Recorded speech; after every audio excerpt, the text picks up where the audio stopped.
Okay, so let me get this straight. Kiyomi is now with Shooter, but she also been pushing up on Scrap. And what in the world is Erica, MENA, and Safaree doing here? Get into this. Well, he's cute. I might put him in Potomac. Okay, yes. Yeah, he can come right on to Potomac.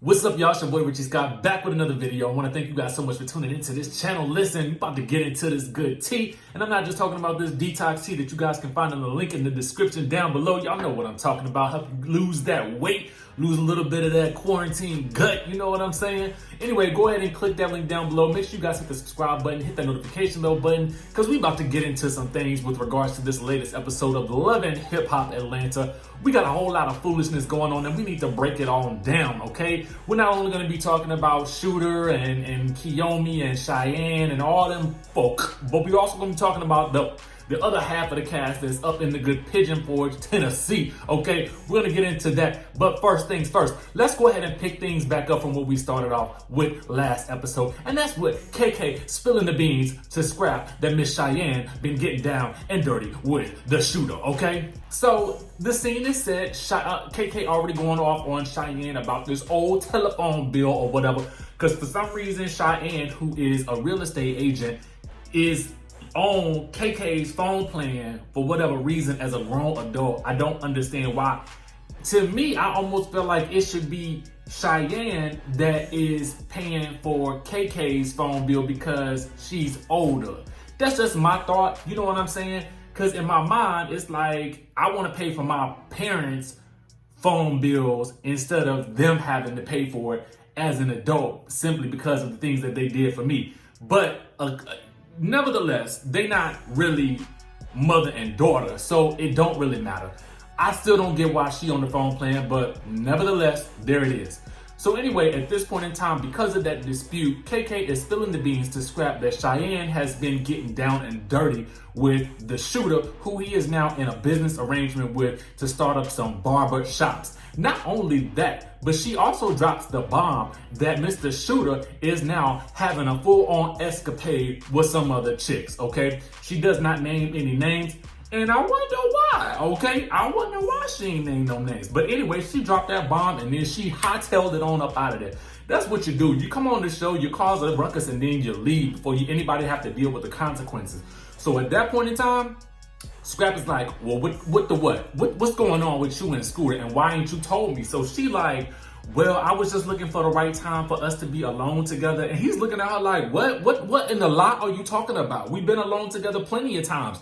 And all of a sudden now that my mama bringing it up, you can talk about it now. You can talk about it now. But what about all those other times we've been alone together? They don't count? They don't count? They don't count? So anyway, she mumbles around for some type of excuse or whatever. But lo and behold, at the end of the day, in a later scene, he's gonna tell her that ain't nothing gonna separate them, so it really don't matter anyway. So I don't even know what the hubbub is with that, with regards to her, but he does have an issue with Shooter. And if I was Shooter, I would have an issue with him, and we'll discuss why in a little bit, okay? So anyway, we get down to the good Pigeon Forge, okay? Shekinah arrives and Spice has an attitude. Now, we find out the reason why Spice has an attitude with Shekinah, and it's because Shekinah is not a really good friend to her. That's what she feels like. Because she did not help Shekinah, she did not help Spice find a house, because Shekinah was supposed to be helping her find a house or something like that. And in my mind, all I was thinking was, is Shekinah a real estate agent? I mean, shouldn't she be talking to Cheyenne about that? I mean, somebody hook them up. What? That way Cheyenne ain't gotta depend on KK to be having the phone plan for her. Spice can give us some business. Problem solved. Problem solved. Spice, you talking to the wrong person. We also find out that Karlie is also mad with Spice. I don't know why. But anyway, that just seemed kind of fake to me. But, Karlie's mad at Shekinah. That seemed kind of fake to me. And I really didn't understand why that was, but apparently Karlie always has issues with people, so it's neither here nor there at this point. Here's the thing though. The other reason why Spice is mad at Shekinah is because she didn't go with her on a birthday trip. Let me tell y'all something. We talk about this on the channel. Things that people get mad about that have caused so many fallouts in life. not going on a trip with somebody, not saying hello when somebody walk into the room. These are trivial issues, but they be major. You know what I'm saying? People that have the issue, they be making it out to be major. That's why you don't invite nobody on your trips. You know what I'm saying? If the person can't pay that day, don't invite them to go. Bottom line. That way you'll know if the person's really down or not. I'm going on a trip. Where we going? We going to Cancun. When we gotta pay? Today. Can you pay? No? Okay. I'll see you when I come back, all right? Because I'm about to buy my flight and book this hotel room. And if you can't do the same, then I'm not gonna be waiting on you last minute. I'm going regardless. You know what I'm saying? I'm going regardless, and I'm not gonna wait around on you to try to decide whether or not you're gonna celebrate your birthday with me. I'm gonna celebrate me in the way that I want to do it. And if you can happen to come along, then that's fine. But I'm not gonna depend on you for my fun. That's just how I feel. You know what I'm saying? Now, at the end of the day, I was asking myself, is this a real beef or a fake one? And if it's a real beef, it's a real weak one at that. Because to be very honest with you, I just didn't understand how this whole situation was playing out. And I'm gonna tell you why. I'm actually going into the whole situation with Sierra first, and then I'm gonna come back to them. Because they decide they want to take some pregnancy tests to see if baby is pregnant, and all of them gotta take the test. Why all of them gotta take the test? I don't know. To me, that just seemed like production and told them, y'all need to stir up some drama because it ain't enough going on this trip for y'all to be paid for a trip and y'all ain't giving us nothing. So they decided to come up with this whole situation where they all take the pregnancy test. But before they take the pregnancy test, they decide to take shots. Now somebody riddle me this. If you are pregnant, and I don't know because I ain't been pregnant, but if you are pregnant and then you are taking, and you think you might be pregnant, you decide to take a test. Should you be taking a shot before you take the test? I don't know. I had heard that it was okay for you to drink, a glass of wine here or there while you were pregnant, but I didn't know about whole shots and things like that. Somebody comment down below and let me know, because listen, I'm not an expert on this, but I want to know. It just seemed real odd to me, so I was giving it like a slight side eye, but it must be okay since, they showed it on TV. So anyway, they prank Sierra into thinking she's pregnant, okay? So they give her one of Bambi's pregnancy tests, and she don't know it. So immediately when she thinks she's pregnant, she starts crying. Now that lets me know a couple of things. One, she ain't ready for no type of relationship like that with BK. Two, she says later that she wants to be married before she ends up having another child. And three, if you are unsure, see, this is why I think this. I think that she felt like it could be true, and that led me to believe that they may be having unprotected, relations. And so then my thought is this: I understand if you're in a relationship, but unless you are on the pill, and unless this man is, had his, the snip, you know what I'm saying? Then there is an increased likelihood that you could get pregnant again, okay? So the fact that you are crying lets me know that you are in that risk area. So for me, I'm thinking to myself, if you don't know how serious you want to be with this man, and if you don't know that he's the one, and if you don't want to have another child, maybe you shouldn't be having unprotected sex. Again, I could be wrong, but I'm just looking at the clues that we're seeing on our screens. Let me know down in the comments below if you feel me on that, because listen, I could be, maybe my eyes was deceiving me or something like that. And maybe let me put on my glasses. Maybe was my eyes deceiving me? I really don't know. I'm trying to figure it out for myself. But to me, that's just what it looked like on the surface. Okay, anyway, the next morning, Sierra says she'd rather be married and she's unsure about BK. Duh. Anyway, Shekinah doesn't date because she's been in abusive relationships. Now, honestly, to me, I understand having been in dramatic relationships in the past. We all have been there. But ultimately, if she's been through this much abuse as she's saying, I really want her to seek some counseling. And I think that would be a great way for her to further this storyline. And I understand that it may not just be for a storyline. I understand that this is probably what she is actually going through. But ultimately speaking, if she is going to bring this subject matter up, I think it needs to be followed by, what do you do when you're in that situation? It's like having a little bit of responsibility in terms of what you show on the show. It's one thing for, them to just talk about the issue, but let's show how you resolve it. And I feel like the production, to be very honest with you, has an obligation to say, hey, maybe you should think about about seeking some counseling for this, because the way she broke that thing down and the way she was breaking down about it let me know that thing was something serious. You know what I'm saying? And furthermore, the other person that probably needs some type of therapy with regards to their situation is Alexis Scott, because if you have been exploited in such a graphic way, then you might need some counseling too, unless she's already done it and we just don't know. Okay. Anyway, I do agree with some of the things that she was saying. She said we as women are built up from children that we have to have a man. I do agree that a lot of times women are socialized to believe and to chase the man, which leads into people having these situations like Shooter be in with these women, with Cheyenne and Kiyomi, like the situations that Mimi has found herself in with Jocelyn and Stevie J, as Shekinah did break that down for her real nice and quick. Then next thing you know, Spice breaks down and they decide that they are going to work on fixing their relationships and not fixing men. And I'm like, oh, good. Okay, finally, everybody going to be back on the same page. This little weak beef with Spice and Shekinah can be over because they embracing and hugging right now. And I'm thinking that it's over. Little did I know it wasn't.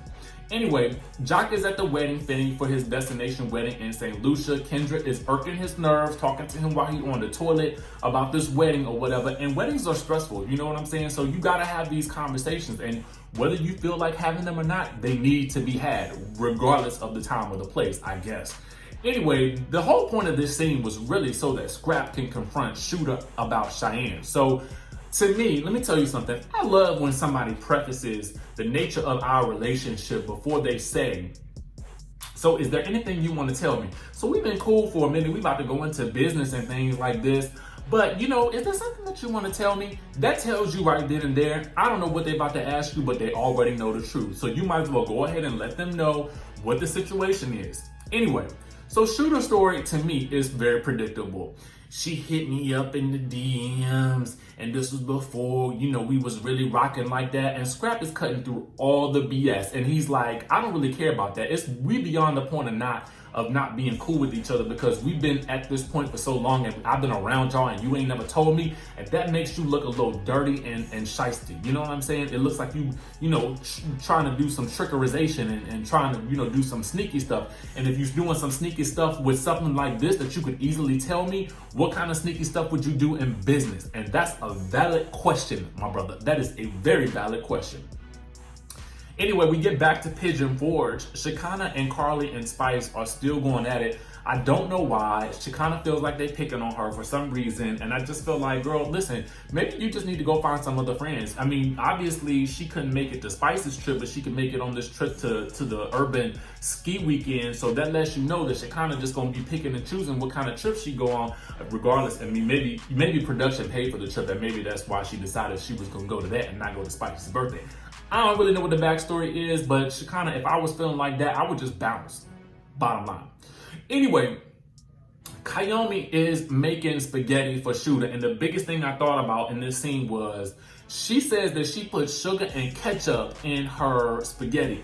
Now, I'm fine with the sugar. I like a little sprinklerization in my spaghetti, but I didn't even think about the ketchup like that. I'm thinking about, you know, we putting tomato sauce in it, but I'm not thinking about some ketchup too.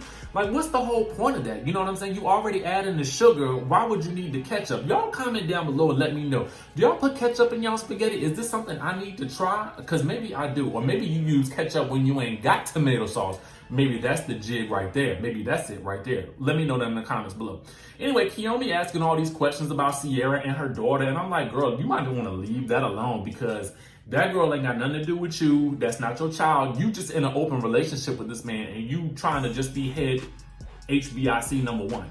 Okay, you just stick to that, okay? And anyway, the other person I really like on this show is the son, okay? Shooter's son, because he never here for the BS. She trying to feed him some spaghetti, and he's like, I'm not taking none of your BS that you serving me on this platter right now, okay? So get on up out of here with that, and I'm not even gonna, actually, you know what? I'm not even gonna open my mouth to speak to you. How about that? That's a level of disrespect and petty that I'm like, ooh, now that is fascinating right there. Anyway, so here's the thing. We learned that we already knew they was in an open relationship, but now we learned that she needs to be the HBIC in charge, and she needs all the other girls to know that she is #1. Now, maybe I'm wrong, but maybe Kiyomi needed to be on that girls trip instead of Shekinah, so that maybe she can learn more about what it means to really work on yourself. This is just my thought, okay, in this situation. All of these loving hip hop relationships, you always see it's the one girl trying to be above the next girl when it comes to a man. And it just be like, sis, ain't you a little bit better than that? It would be one thing if you was in an open relationship and you just said, listen, we both do our thing. I don't care who you messing with. That should be how it rolls. But you trying to be in an open relationship, but you gotta be number one. Why? Why is that? Riddle me that. Can somebody tell me in the comment section below why does it gotta be a number one?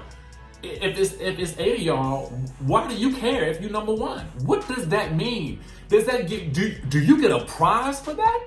I mean, you're not getting the whole man. You got, and chances are you got 2 other men on the side too. Does he need to be number one? Is everybody vying to be the number one in these open relationships? Somebody let me know in the comment section. I want to know. Love this tea. So anyway, we learned from Shooter that he used to date, he was serious about Cheyenne until Cheyenne went to real estate school and decided, yo, bro, I need some space to clear my mind for these studies, okay? And so then he ended up getting with Kiyomi, and then Cheyenne came back in the picture, bam. And so Kiyomi only wants to know if Cheyenne knows about her, okay? Anyway, Jock is hosting an event with MENA, who is an ex-music manager, and we learned that they used to be thick as thieves. But she, to me, is looking like she want to be thieving Jock from Kendra because she was looking at him with these googly eyes. Anyway, Scrap and Cheyenne shows up. And then we learned that Cheyenne also goes back in the day with Jock. So I'm thinking to myself, girl, how many of these people are you talking to? Because Scrap was looking at her the same way, like another one? I mean, what is this? Anyway, in walks Safaree and Erica Mena, and I'm thinking to myself, are they on a Love and Hip Hop tour? I mean, what in the musical chairs is going on here? Weren't y'all just in the New York City? I feel like, to me, Erica does better in New York. That's just me, personally, and I feel like Safaree technically does better in Hollywood. Now, I don't know how they're gonna make that work. I'm sure next season in Love and Hip Hop Hollywood, we'll see Erica Mena and Safaree taking on Hollywood as well. So they're just gonna be the Love and Hip Hop couple from this point forward, okay? I don't know what the purpose of them was in this scene. I really don't get it. I guess it was just to introduce them back into the Atlanta fold. But I mean, I don't know. Unless they're gonna bring something major, then I really don't know what the point of it is. But I'm not mad that they hustle. Listen, if Safaree can jump on the OnlyFans, he can jump from franchise to franchise. At the end of the day, what does it matter? You're getting your coin. So in a scene that looks like it was more rehearsed than Shakespeare, we have Cheyenne and Scooter basically having a conversation where Scooter tells her that nothing is going to come between the two of them, okay? Nothing gonna come between the two of them, but Cheyenne is tired of everybody being in her business. And that's when Scooter walks in. Listen, okay, I know. Y'all get on me for calling him Scooter. I know his name is Shooter, but Scooter just sounds more fun. You know what I'm saying? Anyway, Shooter walks in with Kiyomi, Kiana, Key. And they both dressed alike, okay? They dressed in the white together, and Erica Mena and Safaree are dressed in the black together. I don't know why Safaree felt the need to point out that they was dressed alike, but you and your wife was dressed alike too. So anyway, Cheyenne wants to know what the heck is going on because she is mad that she is seeing her man with somebody else, okay? Her boyfriend, who she just told Scrap this was her boyfriend, is walked in with another girl and they dressed alike. Now, Kiyomi is being sweet as pie because she knows that she is the number one B, and she's just waiting on Scooter to drop the bomb to Cheyenne about that. Now, apparently, this is the tea. Cheyenne recognizes Kiyomi from being over at the good Scrap's house, being thirsty and all up on him. And she even says it. She says, she was just at bro house, so I'm trying to figure out what's going on. Now, I don't know if y'all peeped that because I had to rewind it a couple of times. And I was like, what'd she just say? Oh, Kiyomi was at the Scrap's house and she was macking on him. Well, they are in an open relationship, so technically it's all fair game, but I don't know if Shooter is going to be happy to hear about that. Okay, and I wonder if Scrap is going to tell him about that either, because he was so pressed to know about Cheyenne and Shooter that he should have been like, bro, oh, I'm dating your girl too. Okay, anyway, Cheyenne basically comes at at Kiyomi, and Kiyomi is like, girl, you too pretty to be acting like this.